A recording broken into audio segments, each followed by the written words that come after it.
Okay, welcome to the UN CEFACT Global Trust Registry project meeting on Thursday, the 2nd of April in Australia, and most of the rest of the world is also the 2nd of April. We are going to follow our normal process quite quickly. Everybody on the call at the moment is familiar with this code of conduct and IPR, so I won't dwell too long. We're all contributors, we know what it means in terms of global access to content and no royalty fees and so on.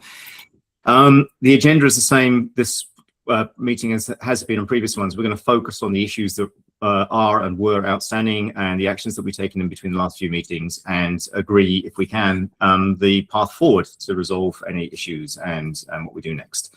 So there's no real changes to that approach. Now, I think I've got ready the issue list here. So this is the list of open issues that we have currently on the project, and I propose to go through these in an order that sort of suits me, if that's okay. Purely because they make some logical sense. So the approach I want to take is, let's go through the glossary definitions, and then go through the then finish with the DIA spec, DIA digital identity anchor definition, and then go to the DIA spec piece. And I think that will cover most of the breadth of what we're looking at here in terms of the open issues on the content that we have at the moment.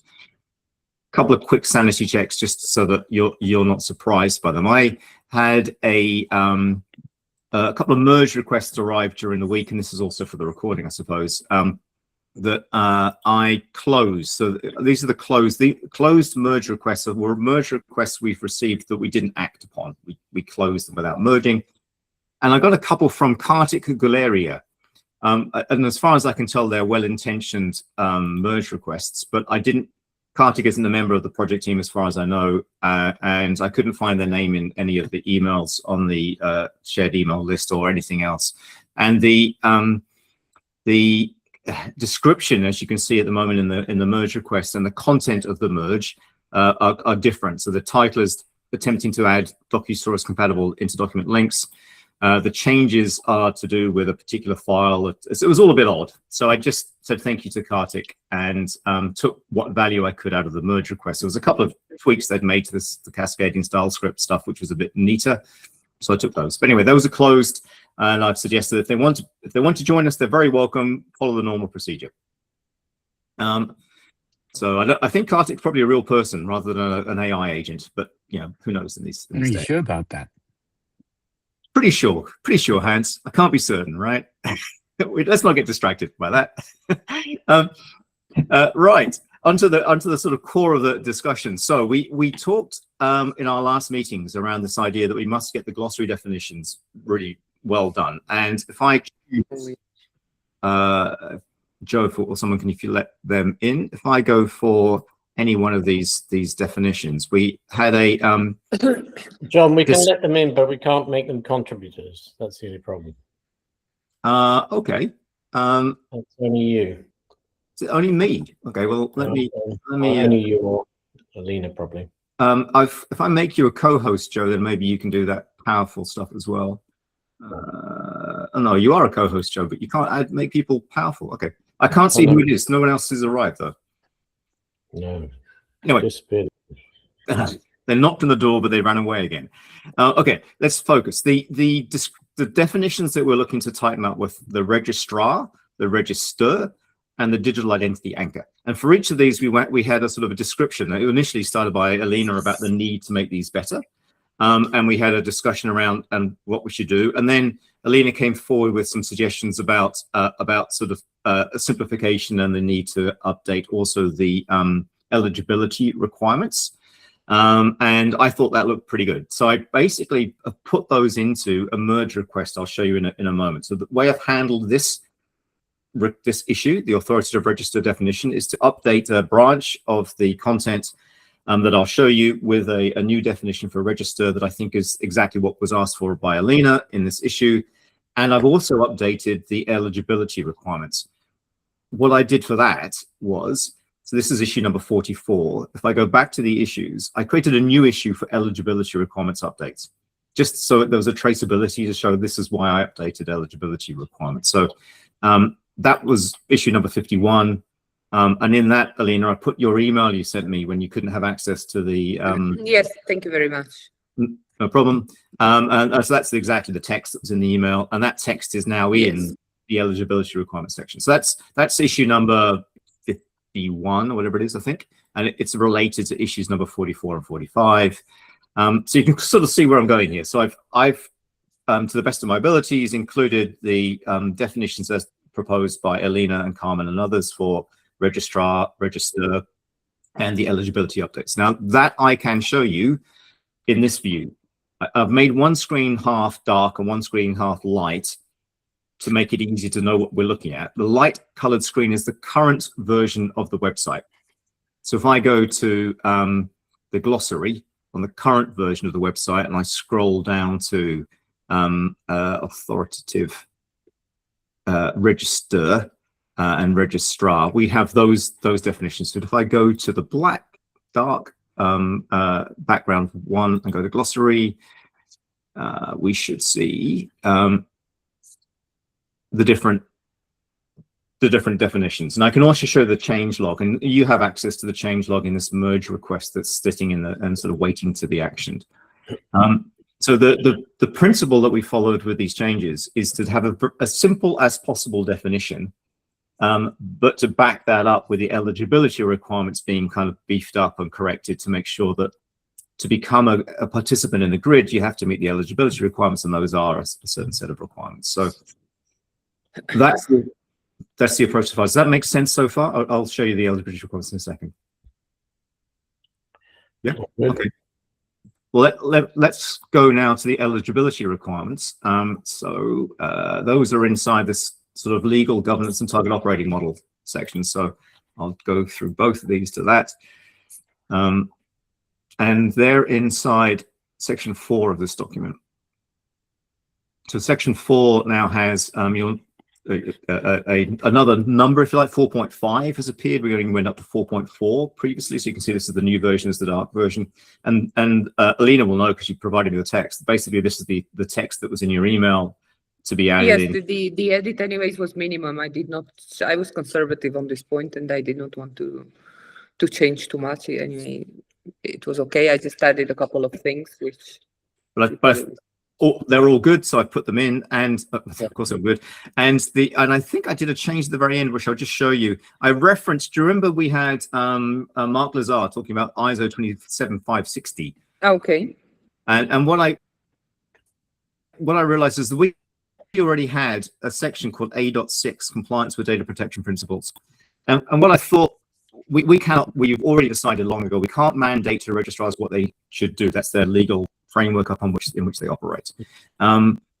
Where I've mentioned this is that that they are basically, I've said that they're responsible for the privacy of their registered data, and they need to meet the legal requirements in their jurisdiction.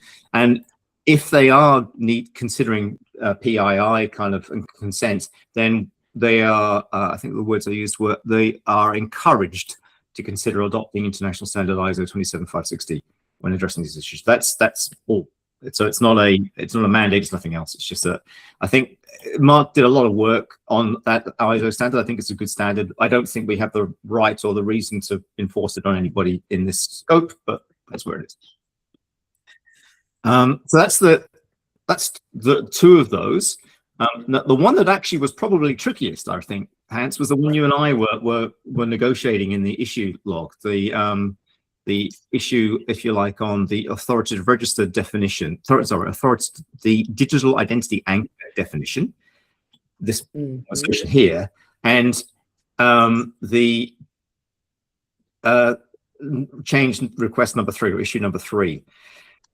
This is complicated because there are at least three parts in play. Joey always laughs because I always come up with 3. I think there are 3. The 3. We are building a definition based on the W3C's verifiable credential data model. So there's an inherited need to meet that specification, that meaning. We're also using a thing called a decentralized identifier, which is another pre-existing standard defined under W3C. We are also, because we're taking on board the UNTP specification, inheriting a kind of pre-existing definition of digital identity anchor, and the way they've proposed using that anchor. It's the data elements it includes and the use and the terms. Now, in this discussion, I think we're sort of seeing that there are better ways to describe a DIA, digital identity anchor, than currently exist in the UNTP spec. And indeed existed in our glossary, because our glossary first took just a copy and paste of the content in the UNTP spec. So this discussion works through a kind of discussion on what better ways might we use to describe the digital identity anchor. And I think we've now got, like I propose, I've got a way, I hope, of squaring all the circles or rounding all the squares, whatever it is you have to do to make sense for everybody about what we want to do with this definition. So this is the guts of the definition here. A digital identity anchor is and then we say it's a specialized verifiable credential. I could drop the word specialized, to be honest, because all verifiable credentials are necessarily specialized. They're always a particular interpretation of one. You need to say what the specialization is about if you keep that word. Yeah, in. it effectively does that in the rest of the sentence, Hans. But you know, it's a word I could drop without worrying about it. It's issued by an authoritative registrar. Now that's true in our context. All of our glossary terms and definitions are within the context that we're describing. We don't assert that they are true for every use of the word, but for our use, that's what it is. It's a digital attestation anchoring a legally recognized identifier. So that's the piece that the registrar is responsible for, the identifier that they create. So in Australia, if I do the ABN number thing, the Australian business number, I think it's a 9-digit number that you get as an ABN number. 8 or 9. Yeah. And subject. So the subject, so it's use CEZU. CEZU is a company registered with ASIC. CEZU has an ABN number, and the name CEZU is part of that registration, if you like. There's a sort of subject, which is this term, CEZU, the company, and there's a number, the ABN number for CEZU. And to a entity control, this is the point you were making quite strongly and well, Hans, that the DID that's supplied into the DIA is controlled by the entity, by the applicant, if you like to use another word. Yeah, not by the registrar. Okay, so that's the sort of guts of it. Now, the second sentence is really an explanatory sentence. It's a trust wrapper and digital envelope. We kind of, I think Alina and I both like the idea of using the words trust wrapper because it gives it. Yes, I like, to avoid any confusion, especially among those that were concerned that we are going to create a new identifier. And that's why the third sentence exists. It's not a novel identifier and does not supersede existing legal statuses. So it's sort of, it's trying to put to rest the idea that we're creating yet another identifier in the world that has many of them already. Be careful with the word identifier. We have to, I think we have to use the word identifier. Yes, but attributed with authoritative identifier, because you can create identifiers endlessly. A DID is an identifier. It is, absolutely, and that's actually part of the challenge for us, isn't it, Hans? That a DID is indeed literally an identifier. Decentralized identifier. So my suggestion, I agree with you. What do you want to say with that? What do you want to make sure with that sentence? The DIA is not a novel identifier. Does not supersede existing legal statuses. You want to express that that the grid is not producing something like a personal identifier or legal entity identifier. Alina, on top of what exists already. You go. This is your home space. Alina, do you want to take that point from Hans? Yes, I think that starting from the point that most of my colleagues expressed their concern that regarding this project, from the very beginning, that or the question that if we're going to create a new identifier and that if there will be any sort of hierarchy, let's say, among these identifiers, as we were talking previously, and especially that in Europe, according to the European Commission, we have to use the European identifier. So we try to explain them that actually the digital identity anchor is not a proper identifier as such, but we see it rather as a trust wrapper. But of course, explaining it was not so easy because they still saw it as an identifier. And I think we have to find the proper way to express this in the definition of the digital identity anchor, just to avoid any sorts of confusions. And also, I think it's important to specify, I don't know if you remember not the last meeting, no, the previous one, we were talking about the content of the digital identity anchor of if it would have to wrap like a sort of a root identifier and any additional others or not, or if we were going to create one digital identity anchor for one identifier, but then the inconvenience would be that we will somehow place on the same level the different identifiers. Let's take these one at a time. I think they're all really good points, right? One at a time. So the first principle I want to suggest is that in the glossary that's within inside our own documentation space, we've made this assertion at the beginning of the glossary. These terms are defined for understanding within the context of the documents we're writing. We don't say that they are superseding any other definitions and so on. So we define our own meaning inside our own space, and we keep that meaning as simple and clear as we can. There is a necessary requirement to explain more about DIAs than is in these 3 sentences. Now, we've got a whole section, lots and lots of words and diagrams explain that. I don't propose to put all that section and the diagrams and the content inside the glossary, right? My suggestion is we keep the glossary really short and sweet, and we may say see section whatever at the end of this if we feel that it's necessary. But we don't burden, if you like, the glossary definition with a whole bunch of things that we've actually explained elsewhere in the document. But that's my suggestion. You kind of keep the glossaries simple because that's what they're there for, and then you expand where you need to in the actual documentation. To that point, this last block of text here is introducing a new aspect beyond the current content of the UNTP specification. The UNTP specification didn't sort of make an acknowledgement, I suppose, of this difference between data that is controlled and issued by the registrar and that they take legal responsibility for, and other data, for example, that's supplied by the applicant, that the registrar might check but doesn't sort of control and therefore has no legal liability for. In the spirit of what Alina was writing at the very beginning of this project about the kind of MLETR equivalency of digital records and existing records, that this is no more than and no less than an existing entry in a registry. We don't want any additional data to be considered to be an additional liability on the registrar or anything else.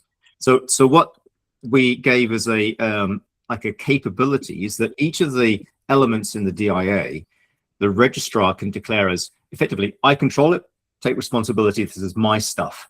So that's the now I've used this word authoritative. So the source is authoritative in the DIA from a registrar issued DIA because I actually issued it.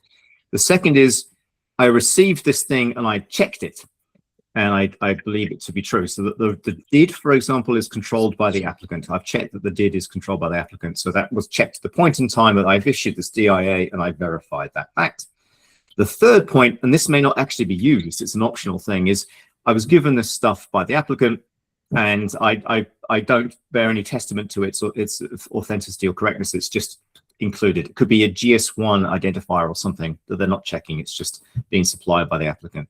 But it's important that the relying party looking at a DIA knows in the data packet of the DIA what they can kind of legally lean on that the registrar issued, what the registrar verified, and what the registrar just echoed from the applicant. So that's yeah. It's just a bit of a shame we're stuck with DIA, to be honest with you. It's a digital identity anchor. It's unfortunately we are stuck with it, and I'm not suggesting we actually change that, but actually what it is, it's a registration identifier. It's the identifier that actually indicates or identifies the registration in the registry as done by the registrar. So the problem is terminology that we're caught with. It pulls us in horrible directions. You're right, Joe. It does. It does. All we're looking for is an identifier that says that this person has, or this organization has been registered. And that's all we need to do. And unfortunately, we're stuck with the terminology we've sort of been. I think we could probably. We've got as much power as we think we have in some respects, but we could argue that as the current expansion of DIA is digital identity anchor. I have a personal problem with the word identity in a lot of ways, but a digital identifier anchor would be better. It's still not as good as what you're suggesting, Joe, but it's a better thing than digital identity.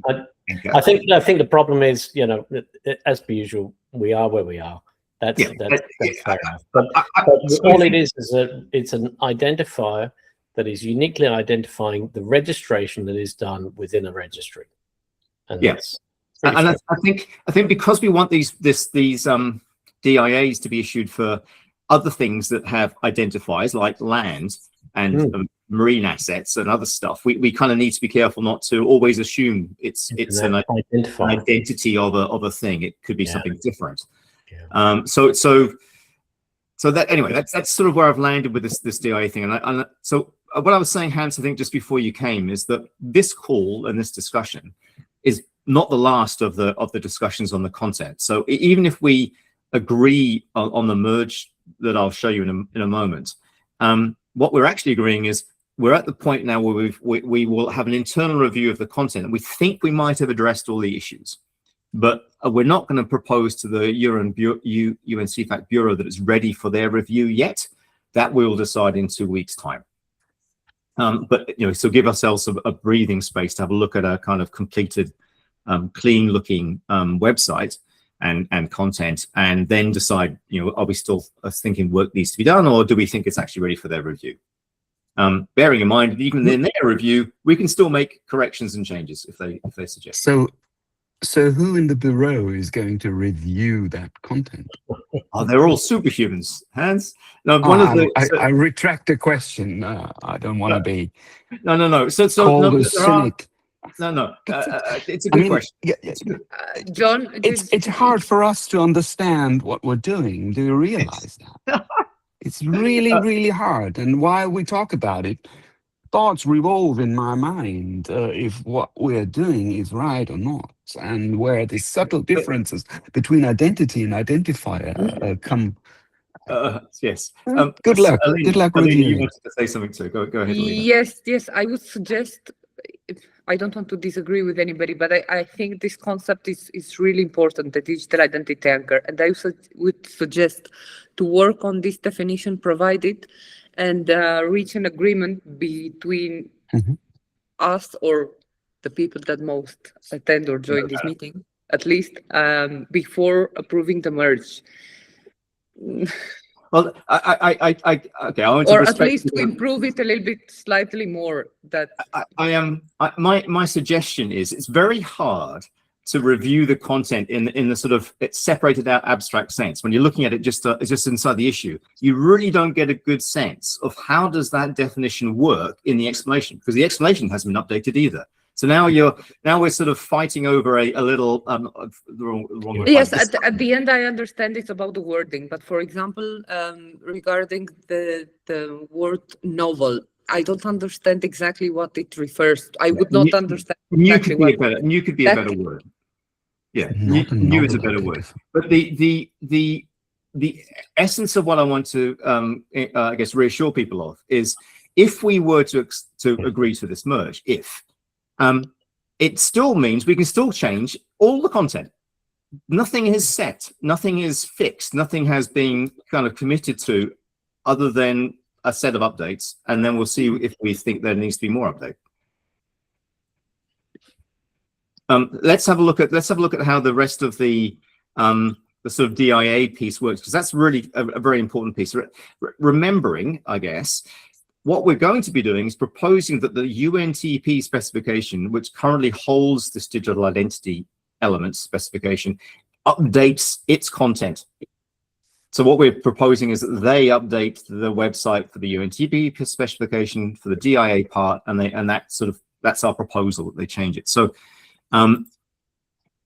let's go to there, because there's another big chunk of work that Linda did that I do want to show you before we sort of talk about the merge, which is the other reason I think the merge is really useful to do, accepting that doesn't mean we're finished. So this is the section that I've done quite a bit of work on, in fact, during today, in the merged proposal, the branch that's the dark colored version here. This is local to my computer. If I go to the this one here, the preamble at the beginning is more or less the same. There's a couple of changes where I've kind of improved a couple of words and things, but nothing too much. We're still talking about a DIA trust wrapper. We've got a similar but slightly different numbered scheme for the kind of process by which a DIA is issued. So this is a reassurance again that there's a standard process all registrars follow, which we don't change, which is sort of 1, 2, and 3 in a very simplified version here for this flow sequence diagram. And then optionally, they may issue a DIA. So then there's this very simplistic representation of the process of issuing a DIA.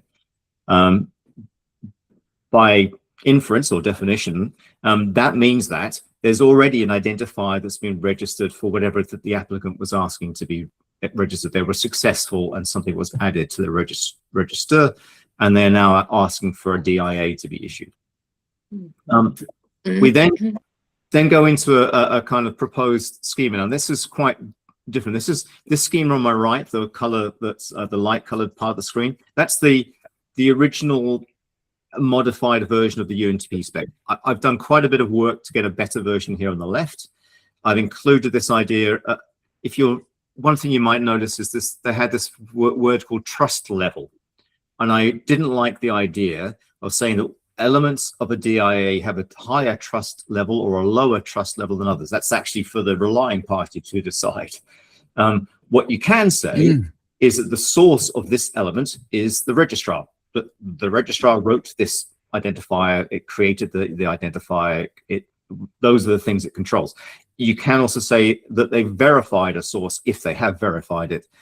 And they can also say that an element of data was just asserted by the applicant. So this on the left gives examples of data that could be declared as authoritative by the registrar. We own and create and take responsibility legally for this content, and content that is then verified or asserted in the other two examples. So to the point, Alina, you're making earlier, we've given an option for registrars to include more than one identifier in a DIA. We don't necessarily think that's a good practice, but they can do it if they want to, if that makes economic and business sense, and that's the way they prefer to roll.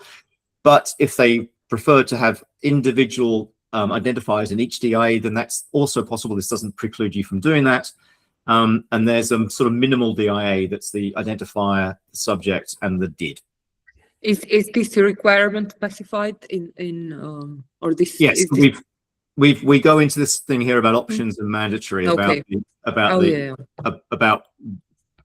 what needs to be contained. And then there's a bit of an explanation about the changes to the original UNTP specification and why we're making them. Sanction. Is he? No, he bounced. People are bouncing.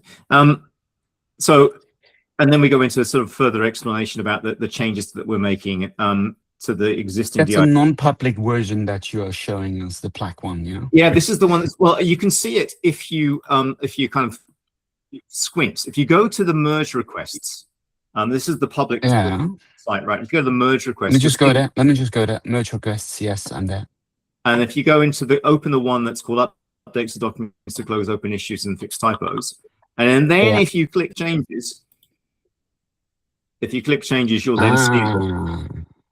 then see those changes in a format that's, it's certainly understandable, but it's yeah, it's just a little bit harder to see, right? So I thought it might be easier to see the rendered web page as than it is maybe to read the markdown. But it's all available for all to have a look at. So basically, it then talks about the attribution model authoritative, verified, asserted, and about the idea of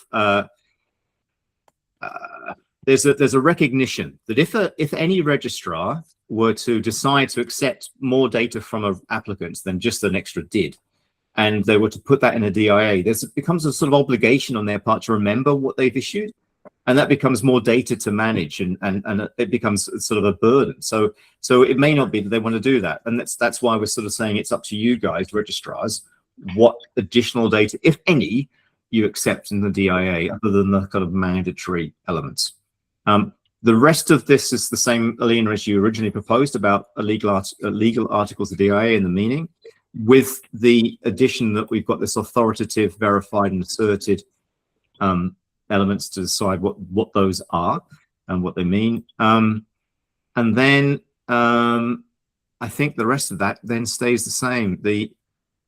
We had ideas about registrar key management and the grid verification flow and so on. Those haven't really changed at all. So that's those changes. Now I want to now show you what Alina's been doing as well, because there's a chunk of work that Alina did. So we've got my brain is on fire. Excuse me. Oh, keep pace with me. I've only been working on this for like 4 days. Come on. No, that's why I repeat again. If we, and I do recommend strongly, if we do this merge, it is not a recognition. We put it's in the minutes of this meeting because I'm saying it a few times. It is not an indication that we accept without change what's been merged in. What we're doing is saying, let's have a look at the content after this merge and then decide what we think and whether there are further changes necessary. So it's a candidate, if you like, a release candidate. Yes, because at the same time when I was working on these implementation guidelines, I was just figuring out the things we still have to edit or modify on the other sections. Exactly. So all of this, so that's why it's so much better if we kind of release everything we've got up to date now, and then we have a look again to see how things fit, because it's just seeing all the parts in their moving state is very hard.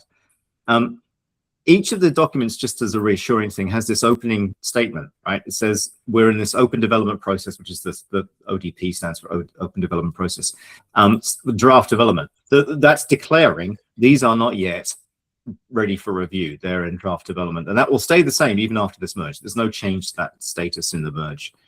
They stay as draft development. If we agree in 2 weeks' time, we're ready to flip to a kind of ready for review state, and the heading of those pages changes. Okay, so this document that Alina was crafting the last few days and weeks probably is an implementation guide for it's like the bootstrap guide for grid. How do you get grid started? What do you start on? How do applicants apply? That kind of stuff is inside this document. And from my point of view, I think it's a great start, Alina. I think no doubt there'll be stuff. It's just a starting point that we need something to work on, and yeah. So I'm recommending that we accept it. What I've done is I've bundled it all into this big merge. So if I go back to that merge, that's what all of this is saying here. So I'll just check locally if I've got anything that I haven't shown you. Nope, it's all my local Git status is up to date. So there's no changes that I've got locally that you haven't sort of seen online in that dark content. The way this tracks these updates is you'll see all of the little micro changes I've been pushing through are added as little extra comments. So as I'm working locally, I'm doing a kind of a change, and I do a push, and it puts a commit into this branch. And it's only if we accept the merge of the branch into main does all the stuff kind of get into the main content. So what do you think, guys? Please go. I'm going to have a drink of tea. Come on, Hans, go on, because I can see it in your eyes. Don't want to keep things up. Nope. There's so Please many do. caveats attached to that, and so many ifs and no commits to that. Just do it. Okay. Thank you. I have to read through it when I have some time. Yeah, and hence I'm afraid, I know, but I'm afraid I'll come back with 500 annotations. well, Please do. let's see. You and people like Sankashan and obviously Alina and Joe are our most active reviewers. So that's really important, mate. So I welcome. Don't worry.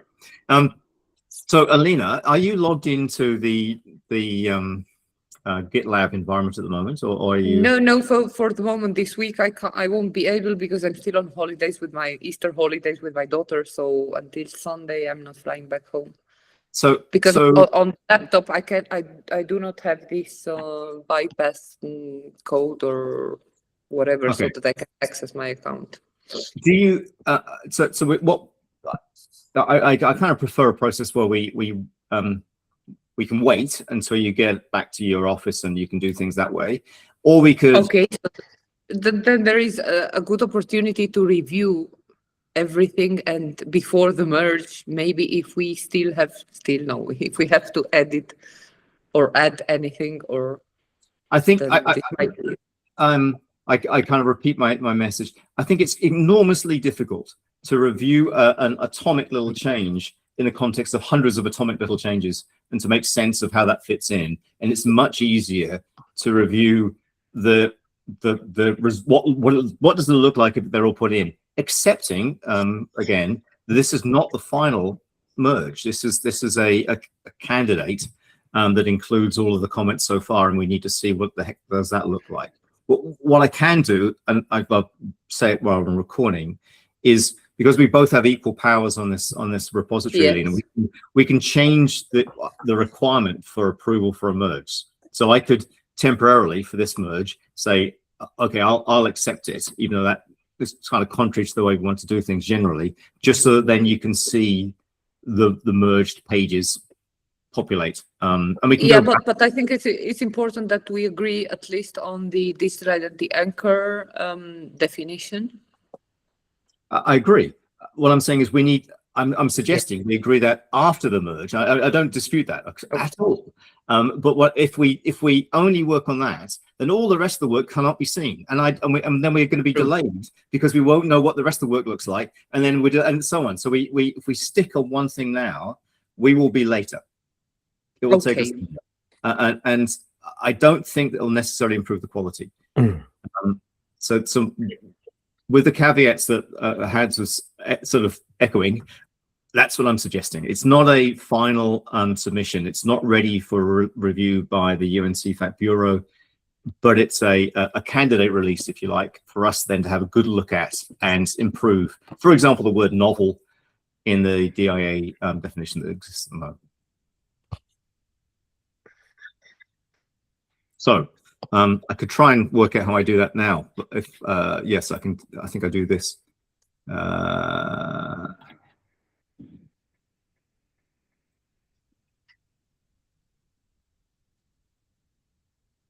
And then what happens now if I do that? I'm just thinking if I now have the power to sort of push it through. Yeah. Looks good. Oh. Now I've got one merge block failed. All required approvals to be given. Where do I do the approval? I could work this out offline, I suppose, and work out how to do it. But what would happen is that the web pages would reflect the content that we're seeing as a darker color here. So for example, at the moment, the implementation guidelines on the web pages show just that. That's all it shows. Whereas if we were to do the merge, you'll get to review it. You'll get to review it.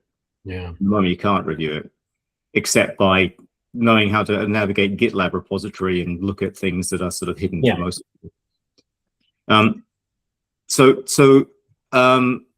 Yeah, we've got only 4 minutes before I usually have to finish these 10 minutes before the hour. But does that make sense? And I know I was brutal in going through all that content so quickly, and there's a lot to think about. So is that okay? Is everyone sort of going to say violently no? John, this gives us a comprehensive set of current state, doesn't it?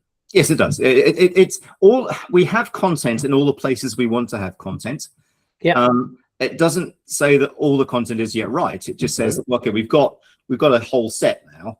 But the content is actually consistent though as well. I think so. Yes, I think so. I think now it all reflects the same sort of baseline level of interpretation about things. Definition, yeah, that's fine. So, but to be honest with you, if you don't do that, then we don't understand what it is that we're reviewing, and you know what comments need to be applied across multiple different document sets. So I think it's worthwhile actually just pushing it out, and then we then go through the process. And yeah. Yes, and then we can refine the wording, but at least we have a consistent content to work on. Exactly right. Yeah, exactly. That's exactly the way I'm thinking about it, guys. That's exactly right. Otherwise we can't. Otherwise, it looks like we were not doing anything at all. Not just amount of work here, and it really is worthwhile getting out there and make sure that people understand what it is we're trying to achieve. And that, I think it's largely there. I think so, but I do accept. In fact, I fully expect that there will be improvements to the text. For example, the word novel, which we've already highlighted, I think liked it, John. and we need to. It has too many other meanings. So something simpler like new is a better word. But anyway, we'll do that after. Even new is a bit interesting, but yeah. Mostly. Yeah. If we're all okay, what I'll do is suggest we can finish the meeting unless there's any other business. No, it's good. We'll have another meeting in 2 weeks' time. We won't have a meeting tomorrow because it's a holiday here in Australia, I'm afraid, and I'm off and doing things. Okay. A lot of the world, I think, is doing other stuff tomorrow as well. So. So in 2 weeks' time, we'll have a meeting, and in that meeting, we'll hopefully be in a position to say, do we think because there'll be work we can do between these 2 weeks. So if you find, for example, Alina, there's an improved wording for the DIA spec definition, then we can actually put that through so that there's something to look at in 2 weeks' time. Same for you, Hans. If you have content, definitely yes, I will. And same for you, Hans. If you have comments, by all means, send them whenever you've had the chance to have a look at it, and we'll do what we can to process it. If we process them in 2 weeks' time and we're ready, well, fabulous. If we're not, we're not. And we just keep working until we narrow it down and close. Okay. So you're striving for a bureau stamp in, when was that? So that if I show you the schedule, just to, I guess, a bit of a reassurance again, I can probably do it easier here. So asking the Bureau to review these documents is basically just starting a process itself. And that process, let me go about, where are we, docs?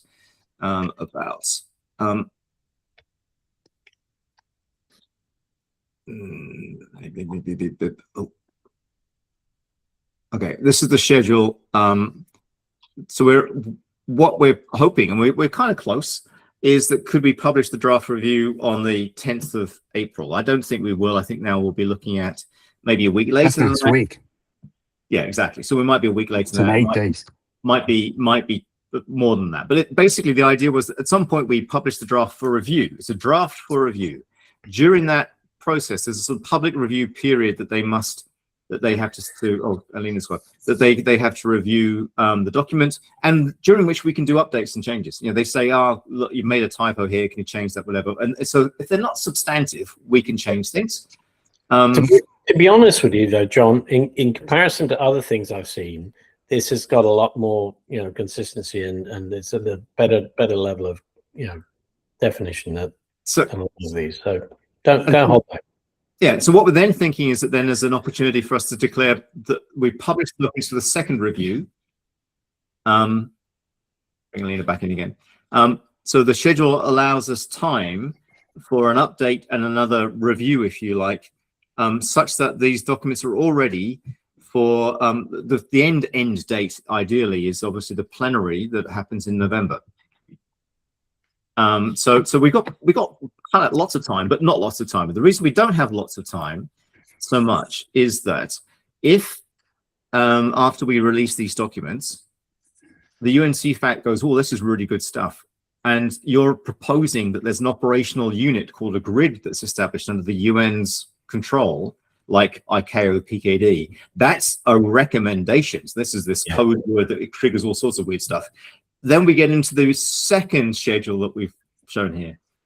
So we've released our documents and specifications, and it's lovely. And they'd say, oh, we need a recommendation. So you go, okay, we now need to write a thing called a recommendation, and it's a different kind of document with a different kind of review process. So that then starts happening in parallel.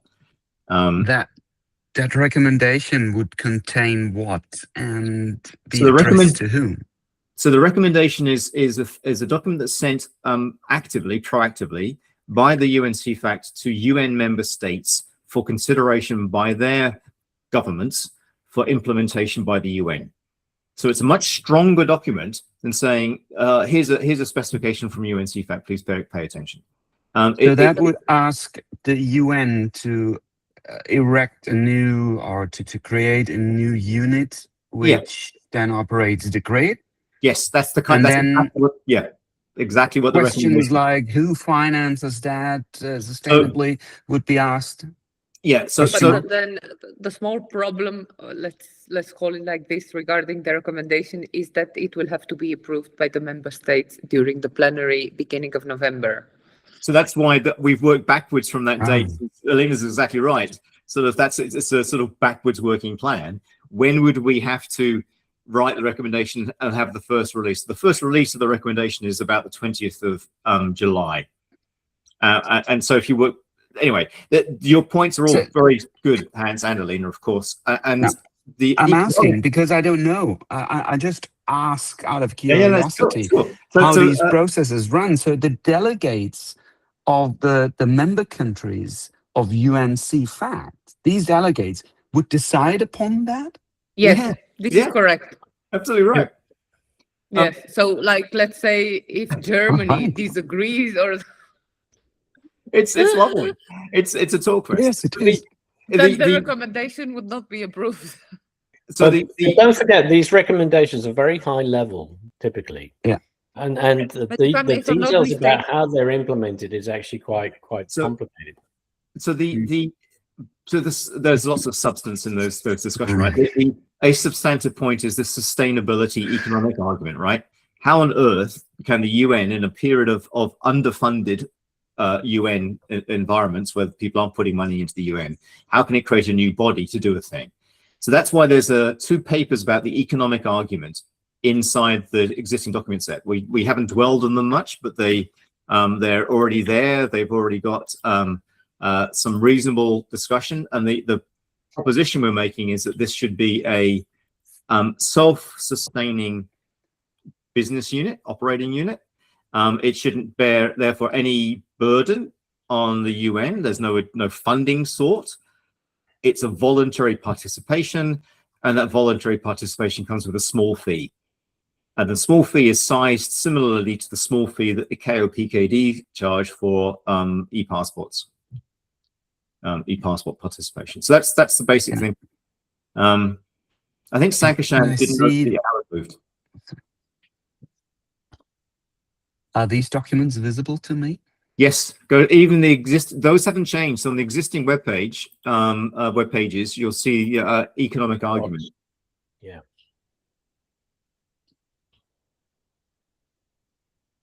Right. Yeah. Okay. Yeah. Cool. Sankashan, you've joined us as we're finishing. Intentionally. Well, UTC 8 is 1:30 in India. Oh my God! Well, thank you for your brief presence. But what we're Catch up with the recording. No worries. What we're proposing is that we will, with caveats, accept a merge that's currently waiting to be applied, and then have a complete website, all at roughly the same baseline, that we can then review and comment on over the next couple of weeks, so that hopefully in 2 weeks' time we're in a position to say, actually, it now looks ready for review by the Bureau, if we are in such a position. but we'll have a baseline that we can more easily review if we accept the merge. That is fantastic. Okay. Thank you. Did we get our time zones wrong, Sankashan? Sorry about that. Yeah. I should have checked the calendar rather than trusting the timetable that was posted. Sorry. Has Everyone's there been doing been- that all week. I did it yesterday. Has there Yeah. been a daylight saving time switch in Australia as well? It does this weekend. When- So the world changes daylight savings times at different weeks and in different directions. It's these 4 weeks are horrible, right? We're nearly at the end of them, but we haven't finished yet. I think it's next week it'll be finished, isn't it, John? I think we're the last to change. I think Australia's one of the last ones to change. Okay, 13:27 now. Okay, All right. that's a half an hour different. Yeah, that's India always is a half an hour. That's not UTC then, Sankashan. That's India time. Anyway, UTC 8 a.m. is there in the Yeah. timetable. 8 is 1:30 in India. okay. Yeah. UTC 8 is +1 in India. Okay, gotcha. Yeah. All right. Yeah. Is that sufficient? Shall we let each other get on with the day that we have ahead of us? Yeah. Yes. Works for me, John. All right. Well, lovely conversation. Thank you, all of you. And I will. What I'll do is I'll process what I was describing before, and I'll send a note out to each of you to say it's done. You can have the web pages. John, just one thing. Let me know when we have to approve the merge, please. So it will have to be necessary next week if you agree. I will. What I suggest I do, Alina, is once we switch the call off, go back to have a look at how I can do it and see if I can do it, or if I can do it myself, and then tell you I've done it. If I can't do it myself, then of course, yes, we'll wait till you get back to the office and we'll do it with your keys. But I think it's possible to do it myself, but I just need to recheck that. Either way, the same condition holds. This is not the final release. This is draft. This is a release candidate, and we're going to look at the whole website. Now it's got the content up to date. Okay, for me that's great then. Okay. All right. And I think in a couple of weeks we can all work and see how we can improve the digital identity anchor definition, and looking forward to additional comments. Of course, good. Of course. And Hans in particular, we're looking forward to your contribution, Hans. Seems like a big I'll find the time. good stuff. All right. Bye. I'll let you be 1 minute back on the hour. We'll finish 1 minute early. Great talking to you all. Thank you. Well done, John. Thank you guys. Thank you, John. See you. Bye. Bye bye.